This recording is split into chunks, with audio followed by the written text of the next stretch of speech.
വിഷുവായിട്ട് ഇറങ്ങിയിട്ടുണ്ട്. വിഷുവായിട്ട് എന്താ പരിപാടി? പരിപാടിയോ? വിഷുവായിട്ട് രാവിലെ അത്തപ്പൂടാന്ന് വിചാരിച്ചു. ഓ, കൈനീട്ടമൊന്നും ഇല്ലയോ? അയ്യോ, കൈനീട്ട് തരുന്നതിന് എന്തുവാ? ഇങ്ങോട്ട് വാ, കേറി വാ. അവിടെ നിൽക്കാതെ മടിച്ചു നിൽക്കാതെ വാ, കേറി വാ, കേറി വാ. ഇതെന്താ ഇങ്ങനെ പ്രതിജ്ഞ എടുക്കുന്നോ? ഇത്രയും കൈ നീട്ടിയാ മതിയോ? ഇനി കൈ നീട്ടി ഒരെണ്ണം തന്നാലോ? 1-ാം തീയതി കയറിയത് ഞാനാ. അതിന് ഇനി വല്ലോം ഓ, അപ്പൊ എന്തായാലും തരണമായിരിക്കും. ഇച്ചിരി കനമായിട്ടായാലോ? ഇങ്ങനെ എടുത്തോണ്ട് പോവാ, ഞാൻ ഇവിടെ ഇരിക്കാം. പിന്നെന്താ, അവിടെ ഇരുന്നു.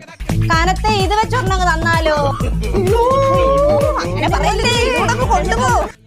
അയ്യോ, വിഷുവായിട്ട് അടിയിടിയൊക്കെയാണല്ലോ രാവിലെ. ഓ, കൈ നീട്ടാൻ വാങ്ങുന്നുണ്ട്. ഇപ്പം കൈ നീട്ടി ഏറ് കിട്ടിയേന്. നീ എന്താണ് അവിടെ നിൽക്കുന്നത്? അത് ഈ വഴി പോയപ്പോ ചുമ്മാ വാങ്ങ. വിഷു കൈനീട്ടം വേണ്ടേ നിനക്ക്?